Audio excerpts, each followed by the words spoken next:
Welcome back to the new episode of Nazariya the vision. हर नया सूरज एक नई सोच लेकर निकलता है और हर सोच एक नई मंजिल की तरफ ले जाती है। आज हम मुलाकात कर रहे हैं एक ऐसे चेहरे से जिनके लिए तालीम सिर्फ किताबों तक लिमिटेड नहीं बल्कि एक मिशन है। वो सिर्फ एक प्रोफेसर नहीं बल्कि एक रहनुमा है, एक रोशनी जो नए ख्वाबों को रास्ता दिखाती है। हमारे साथ हमारे साथ हैं डॉक्टर शिफाली नंदन, इलाहाबाद यूनिवर्सिटी के मुनीरबा फैकल्टी की नुमाया रुकन और इंक्यूबेशन सेंटर की कोऑर्डिनेटर। आइए इस दिलचस्प गुफ्तगू में हम उनके तजुर्बात, सोच और नई नस्ल के लिए उनके पैगाम को समझते हैं। पहला सेगमेंट होगा तालीम का ताना बाना। डॉक्टर शिफाली, सबसे पहले तो ये बताइए कि आपका तालीमी सफर कैसा रहा? एजुकेशन की शुरुआत कैसे रही? क्या कोई ऐसा पल, ऐसा लम्हा रहा जो आपको एकेडमिया की तरफ खींच लाया? सबसे पहले तो मैं आपको धन्यवाद देना चाहूँगी कि आपने मुझे वेलकम। इनवाइट किया और मुझे अपने व्यूज़ रखने का एक मौका दिया। मेरा तालीमी सफ़र कोई एक ऐसा मौका नहीं था जिसकी वजह से शुरू हुआ। बचपन से ही मेरी फैमिली में पढ़ाई-लिखाई का माहौल था। अ, मेरे ग्रैंडमदर हमेशा से चाहती थी कि मैं अपने पैरों पे खड़ी हूँ और मेरे पेरेंट्स भी, उन्होंने पूरी हम लोगों को, हम भाई-बहनों को आज़ादी दी कि हम लोग अपने मन का करियर चुनें। मेरी मदर का हम लोग की पढ़ाई-लिखाई में दिलचस्पी बढ़ाने का बहुत बड़ा हाथ रहा और मेरे फादर पीएसयू में थे, कार्यरत थे, पर एकेडमिक करियर को वो बहुत ही हाई स्ट्रीम में हमेशा उन्होंने रखा और वो टीचिंग को हमेशा एक रॉयल जॉब बोलते थे। रॉयल इसलिए क्योंकि इतनी रिस्पेक्ट मिलती है। डेफिनेटली। जी। और फिर बाद में जब मेरी मैरिज हुई तो एकेडमिशियंस की फैमिली थी। मेरे हस्बैंड भी एक प्रोफेसर हैं। तो उस सारी चीज़ों ने मिल करके मुझको अट्रैक्ट किया, इंस्पायर किया कि मैं भी इसी करियर की तरफ बढ़ूं और it's my passion now. Muniba जैसी प्रेस्टीजियस जगह पर आप पढ़ाना एक जिम्मेदारी भी है और एक इज्जत भी है। तो आपको अपने रोल को कैसे महसूस करती हैं? इलाहाबाद यूनिवर्सिटी 135 साल से ज़्यादा पुरानी यूनिवर्सिटी है और इसका जो department of commerce and business administration है, ये इसने अपने 100 साल कंप्लीट कर लिए हैं और इसका जो एमबीए प्रोग्राम है वो करीब अब 60 साल पुराना हो गया है। अच्छा, जी। ये पोएम भी 60 साल पुराने यानी कि 65 का है ऑलमोस्ट। तो ऐसी यूनिवर्सिटी में, ऐसी डिपार्टमेंट में पढ़ाने की अपॉर्चुनिटी मुझे मिली। इसके लिए मैं हमेशा बहुत थैंकफुल रहती हूँ और जो यूनिवर्सिटी का मिशन है एकेडमिक एक्सेलेंस का, एक सोशल रेलेवेंस क्रिएट करने का, वो कहीं ना कहीं मेरे पर्सनल वैल्यूज से भी अलाइन करता है। तो इसकी वजह से हर दिन मेरे लिए एक नई अपॉर्चुनिटी का मौका है, सोर्स है। और यहाँ रहते हुए मैं स्टूडेंट, ये आपने जो जिम्मेदारी वाली बात कही, बिल्कुल, कि मुझे ये एहसास है कि मैं कंट्रीब्यूट कर रही हूँ फ्यूचर लीडर्स को क्रिएट करने में, चेंज मेकर्स को क्रिएट करने में। और इसके लिए जो मैं नॉलेज शेयर करती हूँ, जो मैं रिसर्च में कंट्रीब्यूट कर पा रही हूँ या स्टूडेंट्स को मेंटर कर पा रही हूँ, उनके अंदर क्रिटिकल थिंकिंग डेवलप करने के लिए, उनके अंदर एथिकल थिंकिंग करने के लिए, इनोवेटिवनेस डेवलप करने के लिए, तो मुझे पूरा एहसास है कि ये मेरी एक जिम्मेदारी है। और हर दिन जब मैं उठती हूँ एक नए पर्पस के साथ उठती हूँ और इट्स माय पैशन और इट्स माय रिस्पॉन्सिबिलिटी। तो आपके नजदीक मैनेजमेंट एजुकेशन, तो मैनेजमेंट एजुकेशन का नए दौर में क्या नया मायने है और क्या बदलाव आपने देखा over the years of your career? Management education आज के टाइम में सिर्फ ये सिखाने पर सीमित नहीं है कि कंपनी कैसे चलाई जाती है या टीम कैसे चलाई जाती है या जो फंक्शनल एरियाज हैं बिजनेस के, फाइनेंस, एचआर, ह्यूमन रिसोर्स और मार्केटिंग, सिर्फ यहीं तक लिमिटेड नहीं है।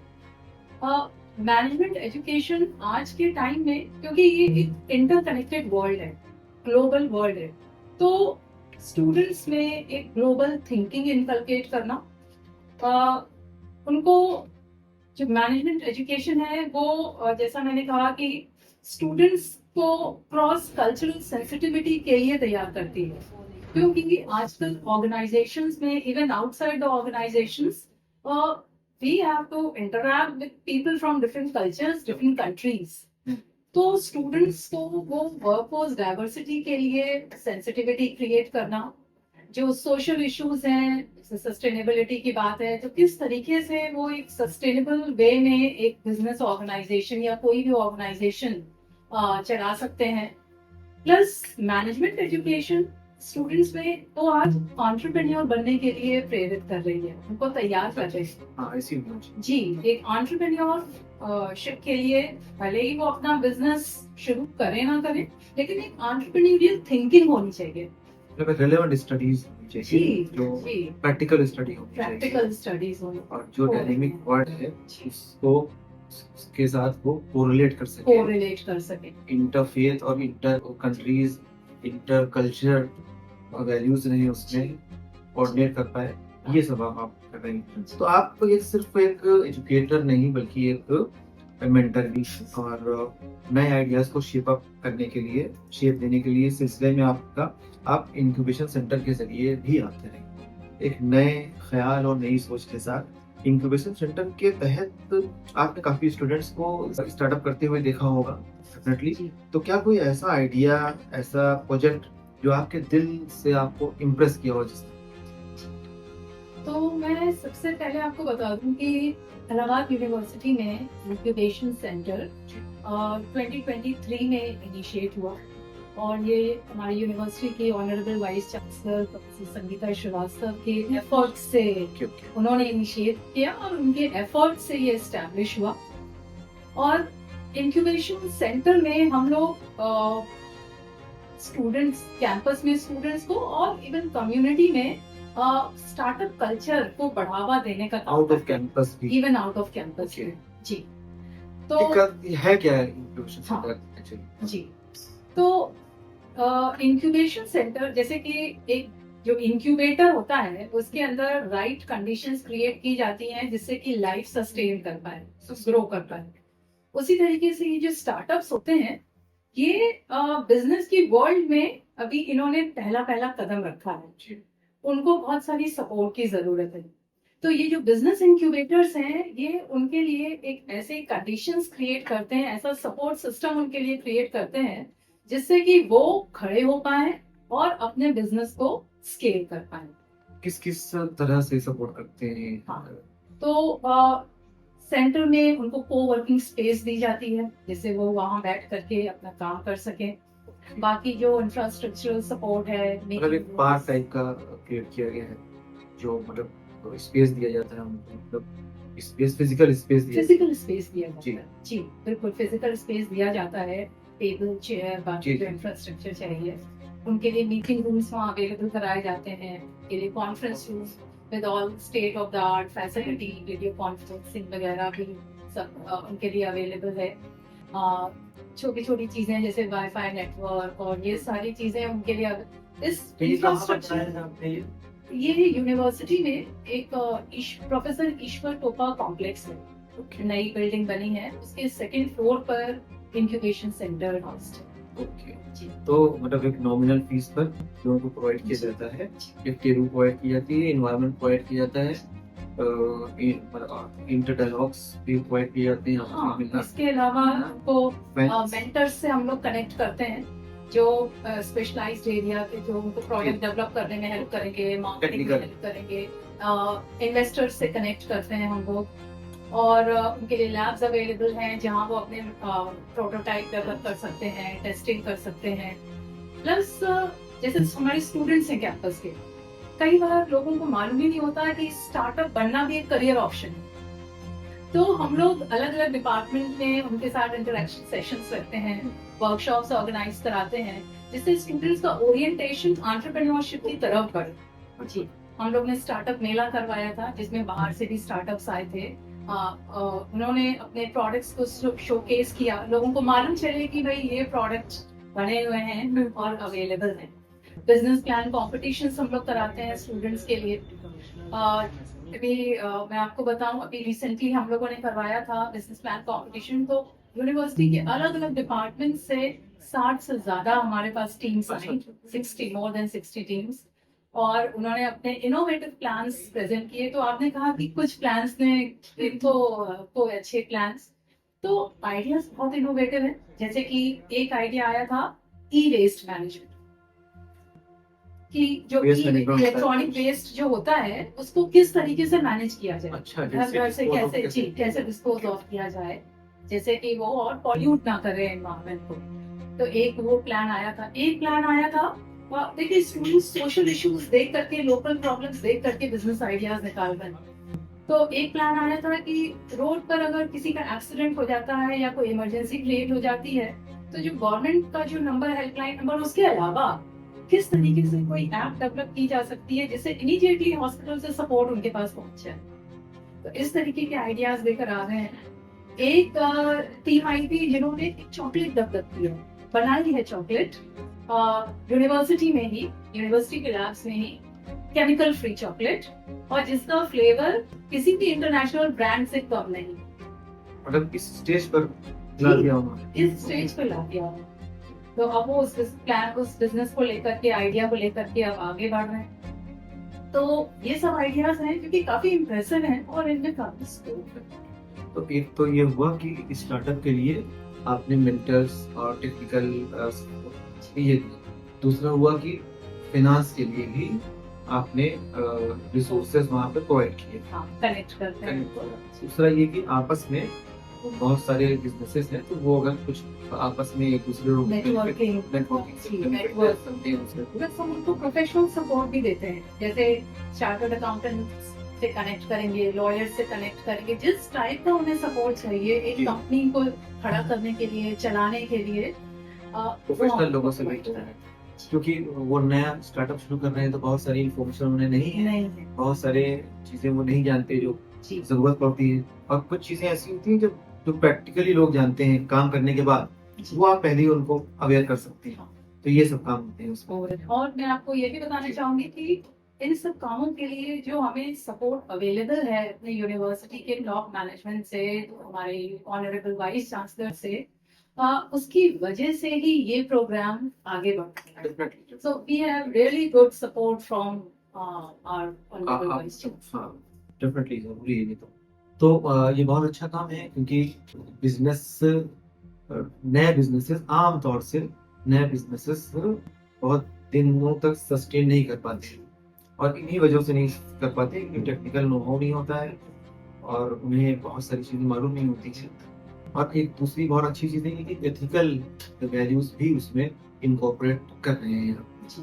अच्छा, इलाहाबाद जैसे छोटे कंपैरेटिवली छोटे सिटीज में काम करने ये जो एंटरप्रेन्योर कल्चर किस तरह से बढ़ा है आपके टेन्योर में, आपने देखा हो? जी, मेरे टेन्योर में या उससे थोड़ा पहले के भी हम लोग बात करते हैं तो देखिए, अब छोटे शहरों में भी अब एंटरप्रेन्योरशिप काफी पॉपुलर हो रही है, स्टार्टअप कल्चर काफी पॉपुलर हो रहा है। रीजन ये है कि जो डिजिटल टेक्नोलॉजी है उसने प्लेइंग फील्ड को लेवल कर दिया है। अब छोटे शहरों में रहने वालों को डिसएडवांटेज नहीं है, वो कनेक्टेड है, सारी टेक्नोलॉजी है। और मैं ये भी बताऊं आपको कि जो हमारे पास जो बिजनेस आइडियाज बहुत सारे स्टूडेंट्स के आते हैं वो टेक्नोलॉजी बेस्ड होते हैं, ऐप बना रहे हैं और सारी चीजों की हेल्प से कर रहे हैं। तो छोटे शहरों में देखिए, क्योंकि डिजिटल टेक्नोलॉजी यूज हो रही है तो वो उनको हेल्प कर रही है, किसी से पीछे ना रहे। आमतौर पर जब हम लोग बात करते हैं स्टार्टअप की तो people think of metro cities की, दिल्ली, बैंगलोर, यहीं पर हो सकता है, लेकिन अब छोटे शहरों में भी सब हो रहा है। और मेनली बिकॉज, अच्छा, और ये लोग क्या कर रहे हैं छोटे शहरों में, जो लोग अपने आइडियाज ला रहे हैं, लोकल प्रॉब्लम्स को ध्यान में रख करके बिजनेस आइडियाज ला रहे हैं। तो they are thinking of local problems but managing them in a global mindset. तो जो टर्म है ग्लोकल, एक हम लोग यूज करते हैं, ग्लोबल और लोकल को लोकल मिला करके, तो वो हो गया है। तो एक नए आइडिया को कामयाबी तक ले जाने के लिए सबसे जरूरी चीज क्या होती है आपके ख्याल से? पैशन स्टार्ट बिल्कुल। होता है, या रिसोर्सेस, और या फिर विजन? पैशन, रिसोर्सेज और विजन तीनों ही बहुत जरूरी हैं। इनमें से एक भी मिसिंग होगा तो स्टार्टअप चलेगा नहीं, बिजनेस आइडिया आगे चलेगा नहीं। अगर रिसोर्सेज हैं और पैशन है लेकिन विजन नहीं है, विजन यानी कि वो ये देख पाए कि आगे चल करके हमारा बिजनेस कहाँ पर पहुंचेगा, कैसे सर्व करेगा लोगों को आज से 10 साल बाद, 20 साल बाद, 50 साल बाद, अगर वो विजन नहीं है तो फिर चीजें आगे नहीं बढ़ेंगी। और तीनों में से भी कोई भी एक चीज मिसिंग है तो आप आइडिया आगे नहीं इंफॉर्मेशन बढ़ेगा। सेंटर का काम ये भी है कि अगर कुछ चीजें मिसिंग है उसे इनहेंस कराने की बिल्कुल। कोशिश करना।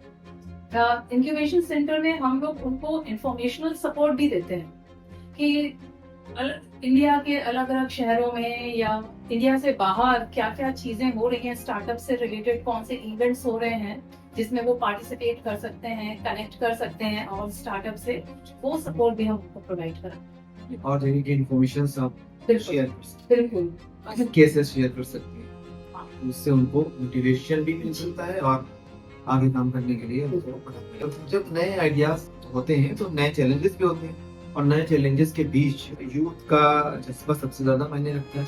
जो यूथ ही काम कर रहे हैं, आप अपने स्टूडेंट्स को कैसे इंस्पायर करती हैं?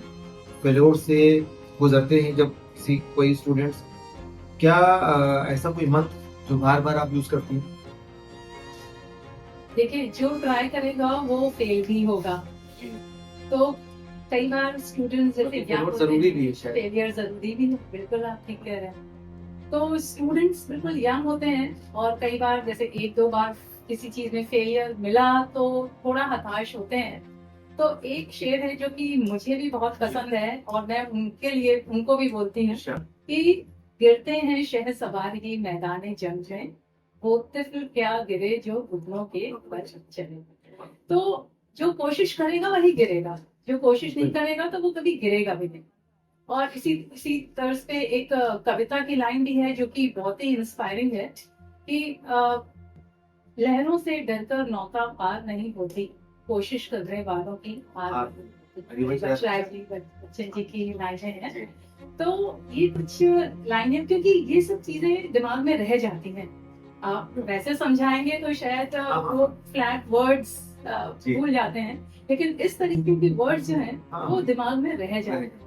तो इन्हीं सब तरीके से मैं उनको इंस्पायर करने की कोशिश करती हूँ। तो आज की यंग जनरेशन में आपको कौन सी क्वालिटीज सबसे ज्यादा वैल्यूएबल दिखती है, स्पेशली जो लीडर्स के लिए? आज की यंग जनरेशन बहुत ही अवेयर है और रिसोर्सेज है उसके पास, उनके पास रिसोर्सेज है, अवेयरनेस है, और क्योंकि इंटरनेट एरा में वो पैदा हुए हैं, स्मार्टफोन के साथ बड़े हुए हैं, तो वो बहुत टेक सेवी हैं।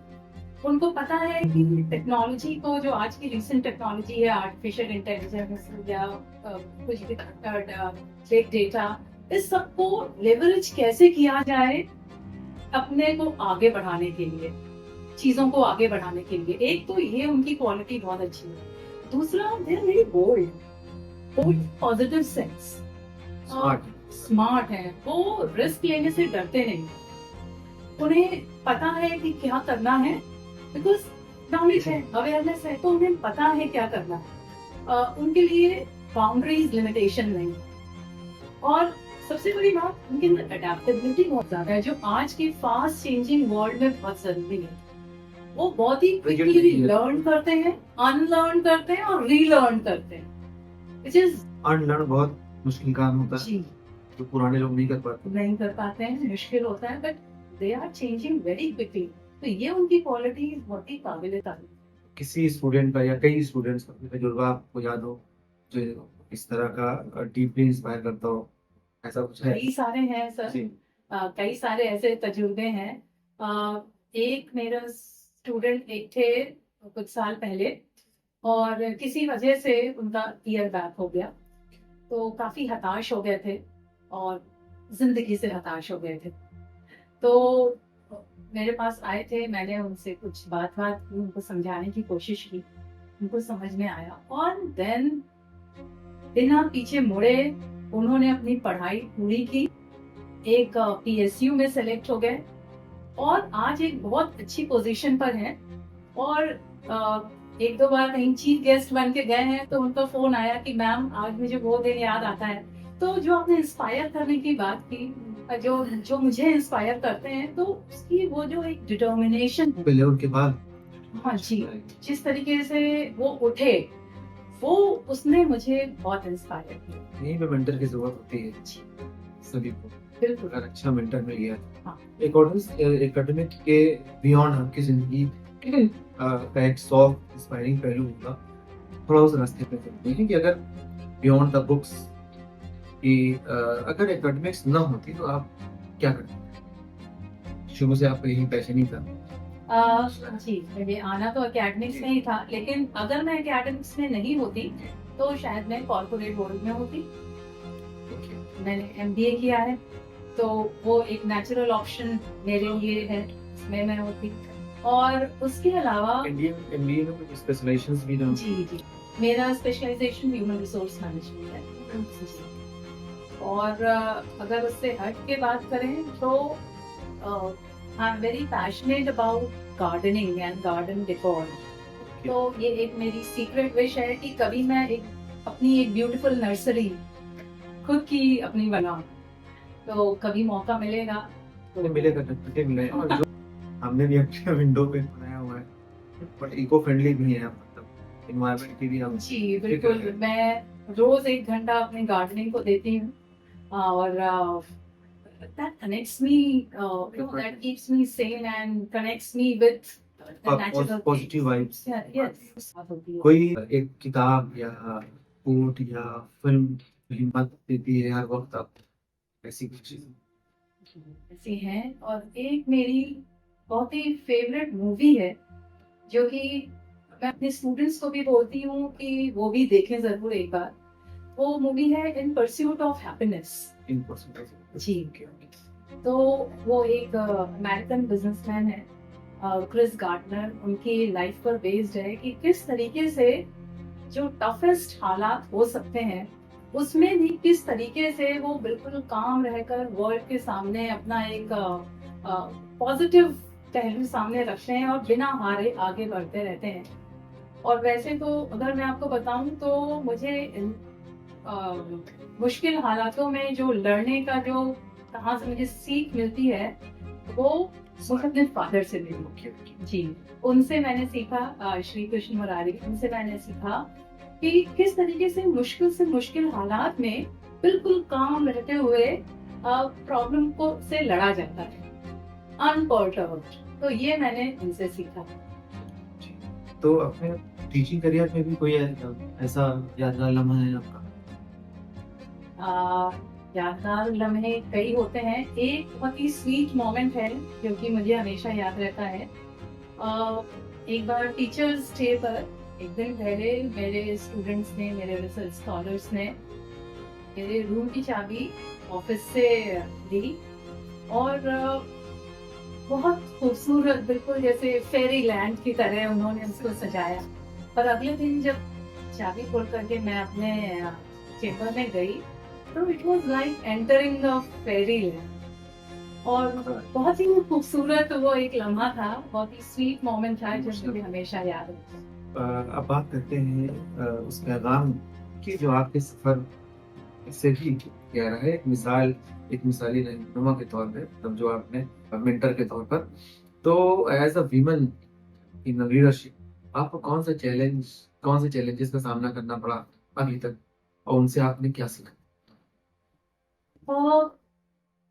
विमेन एज विमेन अगर मैं बात करूं, कई बार क्या होता है, people don't trust the capability of a woman, underestimate करेंगे, या फिर देयर आर सर्टेन पीपल जो कि they don't want to take instructions from women. उनको लगता है कि गवारा नहीं हूँ। हाँ, कि भाई कैसे। ठीक है। कभी कभार ऐसे लोग मिले हैं, हमेशा नहीं। और एक और जो चैलेंज होता है एज अ वुमन, वो है balancing act, balancing the personal life and the professional life. अपनी पर्सनल रिस्पॉन्सिबिलिटीज को पूरा करते हुए अपनी प्रोफेशनल रिस्पॉन्सिबिलिटीज को उतना ही बखूबी निभाना, उसके लिए कई बार आपको कुछ सैक्रिफाइसेस, साइलेंट सैक्रिफाइसेस भी करने पड़ते हैं, but that's a part of life. और इस बैलेंसिंग एक्ट में my mother plays a big role. वो हमेशा मुझे बीच बीच में ये बताती रहती हैं कि जबकि वो मेरे करियर के लिए काफी थोड़ी बहुत जो है हेल्पफुल रही हैं, पर वो मुझे बीच बीच में बताती रहती हैं कि आपकी फैमिली भी उतनी ही इम्पोर्टेंट है जितना ही करियर। तो आपको उसे भी इग्नोर नहीं करना है, करियर को भी आगे बढ़ाना है, बैलेंस करना है जी। तो और लेकिन इन सब चैलेंजेस से, ये सब चैलेंजेस स्ट्रॉन्ग बनाते हैं। बिल्कुल। तो जितने चैलेंजेस होंगे उतना ही आप स्ट्रॉन्ग बने। तो every challenge I take it as a stepping stone.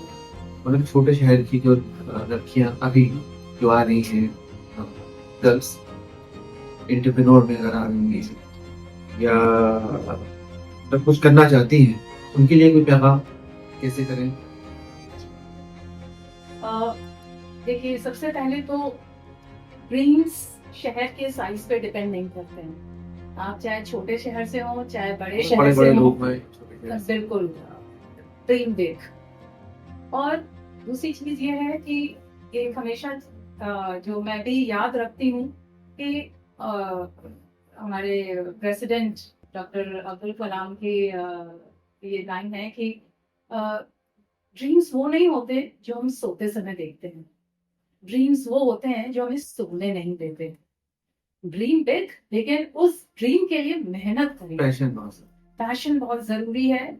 अपने ड्रीम से अलाइन करते हुए अपने अंदर स्किल्स डेवलप करिए, एबिलिटीज डेवलप करिए, and trust yourself and trust your dream and you will definitely achieve. आखिर में आपके इंक्यूबेशन सेंटर पे वापस आते हैं। तो इंक्यूबेशन सेंटर में देखिए, विजन तो सब किसी का भी हो सकता है, वो इनर है, विजन हमारा अच्छा किसी का भी अच्छा हो सकता है, और पैशनेट भी हो सकता है। वो अगर विजन उसका अच्छा है, उसको लगता है कि उसका विजन अच्छा है, तो पैशनेट हो सकता है वो। लेकिन रिसोर्सेज के डिस्ट्रेक्शन के बाहर है, तो आप विजन को शेप अप कर सकते हैं, उसके जो पैशन है उसे इंकरेज कर सकते हैं। रिसोर्सेज का क्या प्रैक्टिकल एस्पेक्ट है, प्रैक्टिकली क्या अवेलेबिलिटी है, क्या आप लोग कर पाती हैं, क्या आसानी के साथ रिसोर्सेज अवेलेबल हो जाते हैं जो लोग काम करना चाहते हैं, और इंक्यूबेशन सेंटर उसमें क्या काम करना चाहता है या करे, और क्या आपका पैगाम है लोगों के लिए कि इंक्यूबेशन सेंटर में आके वो फायदा उठाएं? जी, तो जैसा मैंने आपको अभी पहले भी बताया कि हम लोग रिसोर्सेज, जैसे कोवर्किंग स्पेस अपने आप में ही एक रिसोर्स है। कई बार आपके पास स्पेस नहीं है कि कहाँ आप बैठ करके काम करें, that itself is a resource. जो इंफ्रास्ट्रक्चरल सपोर्ट हम लोग दे रहे हैं, that itself is a resource. और हम जो फंडिंग वगैरह की बात होती है, तो हम लोग उन्हें इन्वेस्टर से कनेक्ट करते हैं, उनको बताते हैं कि कहाँ से। कुछ इन्वेस्टर इम्पैनल्ड हैं, कुछ हमारे साथ कनेक्टेड हैं, जी जी, कुछ हमारे साथ कनेक्टेड हैं इन्वेस्टर्स, और बाकी जो इन्वेस्टर्स के अलग अलग सोर्सेज हैं, हम उन तक उनको ले जाते हैं, उनको इस नेटवर्क से कनेक्ट करते हैं, जिसका फायदा वो लोग उठा सकते हैं। फिर रिसोर्सेज की अगर प्रैक्टिकली क्या हो रहा है, मतलब ये अवेलेबल हो रहा है प्रैक्टिकली? हाँ, फंडिंग है, बिल्कुल। तो सर देखिए, फंडिंग में ये होता है कि इन्वेस्टर भी अपना पैसा उसी बिजनेस में लगाता है जिसमें उन्हें लगता है कि इसका कुछ रिटर्न मिलेगा। तो ये कई चीजें डिपेंड करती हैं खुद स्टार्टअप पर, कि हम लोग उनको बताते हैं आप कैसे पिचिंग करिए अपने आइडिया की, किस तरीके से अपने आइडिया को आप इम्प्रूव कर सकते हैं, प्रेजेंट कर सकते हैं सामने, जिससे कि एक फंडिंग मिलने में आपको आसानी। प्लस गवर्नमेंट सोर्सेज क्या है फंडिंग के लिए, तो उसके लिए हम लोग उन्हें कनेक्ट भी कराते हैं, लोगों को इनवाइट भी करते हैं कि वो आकर के स्टार्टअप से मिलें और उनको बताएं कि किस तरीके से वो लोग गवर्नमेंट स्कीम्स की से फायदा उठा सकते हैं, क्योंकि कई बार स्कीम्स होती है लेकिन उन्हें मालूम नहीं कि उससे फायदा कैसे उठाएं। तो ये सारी चीजें हैं। प्लस हमारे MOU है जैसे और इंस्टीट्यूट से हमारा, तो हम लोग वहाँ के जो एक्सपर्ट्स हैं या वहाँ के जो फैसिलिटीज हैं, वर्कशॉप टाइप का कराती हैं। वर्कशॉप भी प्लस जैसे मान लीजिए लैब की जरूरत है, लैबोरेटरी प्रोडक्ट डेवलप करने के लिए, या किसी एक्सपर्ट की जरूरत है, तो उसमें उसमें वहाँ से उनको से हेल्प करते हैं। तो जिनको भी इस तरीके की सपोर्ट की जरूरत है, हम लोग time to time call for applications देते रहते हैं। वो हमारी वेबसाइट पर आती है, वो उसको एक्सेस कर सकते हैं और वहाँ अप्लाई करके इंक्यूबेशन का फायदा उठा सकते हैं। बहुत सारे देखिए जो मॉडल्स होते हैं, मतलब बहुत सारे काम के लिए बहुत सारे डिपार्टमेंट बने हैं। प्रैक्टिकली ये क्या काम करना, मतलब प्रैक्टिकली इसका आउटकम क्या आ रहा है, मतलब रिसोर्सेज भी, फंडिंग भी, और जो मार्केटिंग बहुत इंपॉर्टेंट है। उसके बाद जो उसका विजन है वो लिमिटेड होगा, क्योंकि एक आदमी है, खुद अकेला है, उसने जो भी अपने रिसोर्सेज इकट्ठा किया उसने एक विजन क्रिएट किया और पैशनेट भी है। लेकिन रिसोर्सेज तो, एक तो फंड रिसोर्सेज है, आपने चलिए एनवायरनमेंट दे दिया वहाँ बैठने का, वहाँ पर कुछ और भी फैसिलिटीज होंगी डेफिनेटली। इसके बाद जो मार्केटिंग है वही बहुत इंपॉर्टेंट है, बनाया तो बहुत अच्छा product, how to market it, तो ये सब प्रैक्टिकल एस्पेक्ट्स हैं। इसमें प्रैक्टिकली किस तरह से आप लोग सपोर्ट कर रहे हैं, कर पा रहे हैं? बिल्कुल कर पा रहे हैं। जैसे मार्केटिंग एक्सपर्ट्स हैं, अब उनके साथ हमने उनको एक इंटरेक्शन कराया। हम उनको बता सकते हैं कि आप किस तरीके से करिए, हम उनको सिखा सकते हैं कि आप किस तरीके से करिए, लेकिन बिजनेस उनको अपना खुद चलाना है, चीजें उन्हें अपने खुद करनी है। तो वो गाइडेंस, वो ओरिएंटेशन हम लोग दे सकते हैं, हम लोग उन्हें एक्सपर्ट से कनेक्ट करा सकते हैं, and if they are passionate enough they will take it and they will do it, and they are doing it. शायद आज के दौर में हम लोग देख रहे हैं, ग्लोबली देख रहे हैं हम लोग कि वेल्थ सेंट्रलाइज होता जा रहा है, मतलब बड़े बिजनेसेस आसानी से चल रहे हैं और नए जो बिजनेसेस हैं छोटे लेवल पर हैं, उनका बड़ा मुश्किल होता है सर्वाइव आजकल। तो अगर जैसे कि मार्केटिंग की बात है या जैसे फंडिंग की बात है, अगर आपने इन्वेस्टमेंट को एक इन्वेस्टर प्रोवाइड किया तो इन्वेस्टर भी छोटे छोटे इन्वेस्टर्स होंगे, तो वो छोटे लेवल पे काम होगा। अब जो एक बड़ा बिजनेसमैन वही काम कर रहा है, उससे मिलता जुलता काम कर रहा है, ना उसका मुकाबला वो फंड में कर सकते हैं, ना उसका मुकाबला वो मार्केटिंग में कर सकते हैं। तो इसके लिए कुछ, क्योंकि मकसद तो वही है, छोटे बिजनेसेस को प्रॉप अप करना, छोटे बिजनेस को आगे बढ़ाना। तो प्रैक्टिकली ये कैसे हो पाएगा कि ये जो स्टार्टअप्स हैं वो कॉम्पीट कर पाए? देखिए, शुरुआत में हर कोई अपना कॉम्पिटिटर देखते हैं कि भाई मेरे कॉम्पिटिटर कौन कौन है जी। तो उन कॉम्पिटिटर्स को धीरे धीरे बीट करते हुए हर कोई शुरुआत वहीं से करता है और फिर पहुंचता है उस लेवल तक। बहुत से ऐसे एग्जाम्पल्स हैं हमारे चारों तरफ कि बहुत से ऐसे स्टार्टअप्स छोटे से शुरू किया एंड इतने बड़े तक वो पहुंच गए। जैसे कि आप लेंसकार्ट को ले लीजिए, जो हमारे शार्क टैंक में जितने शार्क्स हैं, शुरुआत सबने छोटे से की और पहुंचे उस लेवल तक। तो पहले तो वो अपने कॉम्पिटिटर्स देखेंगे, डायरेक्टली उनका कंपटीशन हाई लेवल वाले पर्सन से नहीं है, और स्ट्रैटेजीज अडॉप्ट करते हुए सिर्फ प्रोडक्ट सेल करना ही काम नहीं होता है।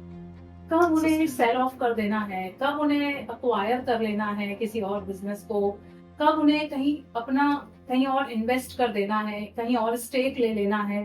तो business is not just about selling your product, it's not as straight as that.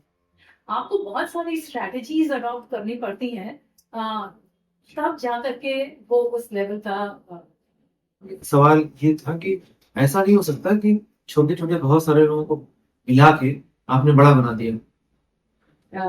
छोटे छोटे बहुत सारे हैं आपके पास, इम्पेनल या लिस्ट में जो एप्लीकेंट्स हैं, बहुत सारे एप्लीकेंट्स हैं, 100, 200, 500 एप्लीकेंट्स हैं, और उन्हीं के लिए 500 आपके पास इन्वेस्टर्स भी हैं। उन सबों को मिला के आपने एक बड़ी यूनिट बना दी, एक बड़ी यूनिट बना दी। बड़ी यूनिट मतलब कहीं ना कहीं सबका अलग इंडिविजुअल काम हो रहा है, लेकिन अब जो एक हॉरिजन मिल रहा है वो बड़ा मिल जा रहा है, एक यूनाइटेड होकर काम कर लेना। क्योंकि मैं तो देख रहा हूँ ना, छोटे से छोटा काम है वो भी बहुत बड़े लेवल पर हो रहा है। छोटे से छोटा काम, ब्लैंकेट्स हो गया, बहुत सारे जो तो छोटे छोटे काम है। वो जो बगल में परचून की दुकान हुआ करती थी, अब वो इतने बड़े लेवल पर हो गई। जो रेस्टोरेंट और ढाबे थे इतने बड़े लेवल पर हो गए, जोमेटो, स्विगी बहुत बड़े लेवल पर हो गए, अमेजोन बहुत बड़े, जबकि है सब छोटे छोटे, वो कंबाइन कर दिया गया, एक प्लेटफॉर्म वो उन्होंने बना दिया हर चीज के लिए। वो है, लेकिन आप उनको सस्ते में खरीदना है अगर, तो वो छोटे से तो नहीं लेंगे जो बड़े।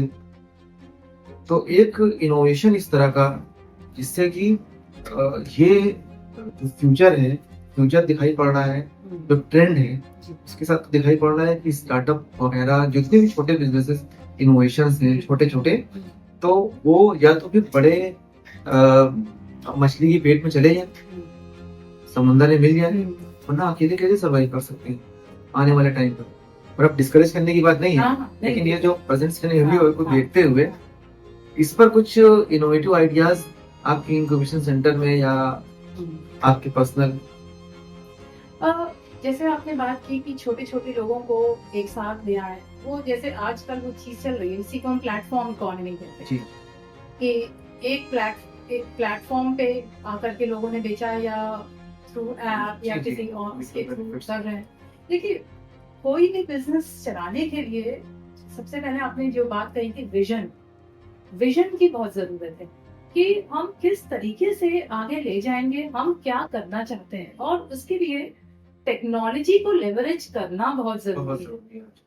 तो ऐसा नहीं है कि छोटे छोटे हैं तो वो उन्हें चारों तरफ क्या कंपटीशन है, किसके साथ हमें हाथ मिला लेना है, तो वो सारा जो एक स्ट्रैटेजिक थिंकिंग होती है वो बहुत जरूरी है। क्योंकि एस्पिरेशन सबके हैं, बट अगर कहीं ना कहीं वो स्ट्रैटेजिक थिंकिंग या वो टेक सेविनेस नहीं है, वो सारी चीजें नहीं है, तो फिर वो लोग इतना आगे नहीं जा पाते हैं। तो ये पूरी एक 24 घंटे वो दिमाग चलता रहता है, इसीलिए नेटवर्किंग बहुत जरूरी है। एक बिजनेस में अपना बड़ा नेटवर्क बनाना कि हम कहाँ किससे हेल्प ले सकते हैं, कौन हमें सपोर्ट कर सकता है, तो जो लोग ये सब कर ले जाते हैं। अभी देखिए, कोरोना पीरियड में बहुत से जो ऑफलाइन बिजनेसेस थे बंद हो गए, लेकिन उसी पीरियड में बहुत से ऐसे बिजनेसेस थे जिन्होंने एक नया मॉडल अडॉप्ट किया और जो चल निकले। मैं पर्सनली बहुत से ऐसे लोगों को जानती हूँ, आप भी जानते होंगे। तो ये रेजिलियंस बहुत इम्पोर्टेंट है कि अगर टाइम बदल रहा है तो हम अपना मॉडल भी बदल दें, उसको वीकनेस ना लेके स्ट्रेंथ बनाते हैं। बिल्कुल, तो वो रेजिलियंस आज के टाइम में बहुत जरूरी है। तो सक्सेस बिल्कुल मिलती है, लेकिन उसके लिए ये सब जो क्वालिटीज हैं और ये सब जो स्ट्रैटेजीज हैं, अगर वो अडॉप्ट की जाएंगी तो वो बिल्कुल आगे बढ़ेगा। So what do you see the future of incubation center? Incubation center in times to come is definitely going to play a key role in promoting startups in the region. और ये इस जो आज में जो एक स्टार्टअप इकोसिस्टम जो create हुआ है, उसमें ये एक बहुत ही इम्पोर्टेंट रोल प्ले करेगा। अभी ये नया है, लेकिन आगे आने वाले टाइम्स में it's definitely it will be a strength for the startups of the region in various ways. आपके वेबसाइट का नाम क्या है? जो हमारी यूनिवर्सिटी की वेबसाइट है, उसके अंदर उसी में ही एक सेक्शन है जिसमें सारे तो अगर किसी को देखना है तो इंक्यूबेशन सेंटर में वो किस तरह क्या देखे? जी, तो पहले तो वो यूनिवर्सिटी की वेबसाइट पे जाएंगे, फिर वहाँ फैसिलिटीज टैब जब वो क्लिक करेंगे तो फैसिलिटीज में इंक्यूबेशन सेंटर आएगा, और इंक्यूबेशन सेंटर पे जब वो क्लिक करेंगे तो फिर इंक्यूबेशन सेंटर से रिलेटेड सारी इंफॉर्मेशन उन्हें वहीं पर ऑनलाइन रजिस्टर करेगा, फिर कांटेक्ट करेगा। आप मतलब वहाँ पर कांटेक्ट नंबर और सारे कांटेक्ट करेंगे लोग, अगर वो जो भी इंफॉर्मेशन वो लोग चाहते हैं वो हमें मेल भी कर सकते हैं, रजिस्टर कर सकते हैं इसमें। जी, तो इंक्यूबेशन सेंटर अभी 2 प्रोग्राम्स चला रहा है। एक है इंक्यूबेशन प्रोग्राम, ये उन लोगों के लिए है जिन्होंने अपनी कंपनी बना ली, okay, and it is for the students running business. हाँ, रनिंग बिजनेस, कंपनी इनकॉर्पोरेटेड है, रजिस्टर्ड है, और ये स्टूडेंट्स के लिए है, ये एलुमनाई के लिए है, और इवन ये आउटसाइडर्स के लिए है जो यूनिवर्सिटी का पार्ट नहीं भी है। और अभी हमारे पास है भी ऐसे इंक्यूबेटर जो कि यूनिवर्सिटी बिलोंग नहीं करते, but they are getting incubated. तो एक तो इंक्यूबेशन प्रोग्राम हो गया जो फिजिकल और वर्चुअल दोनों मोड में चलता है। तो अगर कोई बाहर का है, किसी और शहर में है और वो यहाँ फैसिलिटी लेना चाह रहा है, तो उसके लिए वर्चुअल इंक्यूबेशन प्रोग्राम के लिए। और जो दूसरा प्रोग्राम है वो है pre incubation programme. Pre incubation programme उनके लिए है जिन्होंने अभी अपनी कंपनी नहीं बनाई है या इनफॉर्मल तरीके से अपना बिजनेस कर रहे हैं और अपने आइडिया को चला रहे हैं, लेकिन अभी कंपनी नहीं बनाई है। उनके लिए है प्री इंक्यूबेशन प्रोग्राम। ये हमारे स्टूडेंट्स के लिए है और स्टूडेंट्स अपने आइडियाज लेकर आते हैं और वो इंटरेस्टेड हैं कि हम स्टार्टअप बनना चाहते हैं, लेकिन मालूम नहीं है कैसे बने। आइडिया है लेकिन आगे कैसे बढ़े नहीं पता है। हम वहाँ उनकी हैंड होल्डिंग करते हैं। प्रोग्राम चलाते हैं रेगुलर। प्री इंक्यूबेशन प्रोग्राम है, तो उसमें उनको भी हम पूरी सपोर्ट देते हैं, हेल्प देते हैं, मेंटरशिप देते हैं। उनको बताते हैं कि वो अपने आइडिया को एक रियलिटी में कैसे बदले।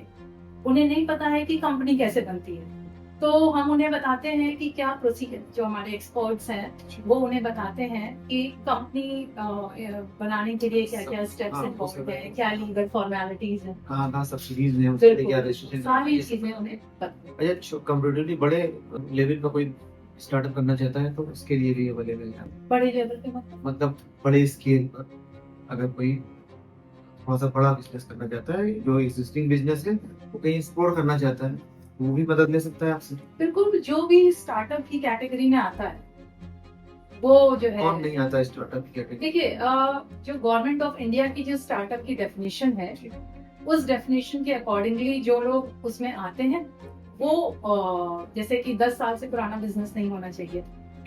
हाँ, नहीं, वो तो नया बिजनेस कोई इनोवेट करेगा तो नया सोचेगा ना। जितनी लार्ज स्केल पर हो, जी जी। है तो वो स्टार्टअप ही ना, और वो अगर हमारी सपोर्ट कोई चाहता है एक्सिस्टिंग बिजनेस कर रहा है और नई कंपनी से बना के नया किया तो स्टार्टअप ही होगा ना। बिल्कुल, अगर वो जी। नई कंपनी है नई तो कंपनी। बिल्कुल वो बहुत बहुत शुक्रिया आपका वक्त देने के लिए। और कोई नई चीज शुरू होगी तो आप जरूर बताइएगा और अपने चैनल के थ्रू भी हेल्प करेंगे, और एज अ प्रोफेशनल भी अगर जरूरत पड़ेगी तो available. Thank you so much. Doctor Shifali सिर्फ एक नाम नहीं, एक जज्बा है, एक मिसाल जो हमें याद दिलाती है कि शिक्षा का असर सिर्फ दिमाग पर नहीं, दिल पर भी होता है।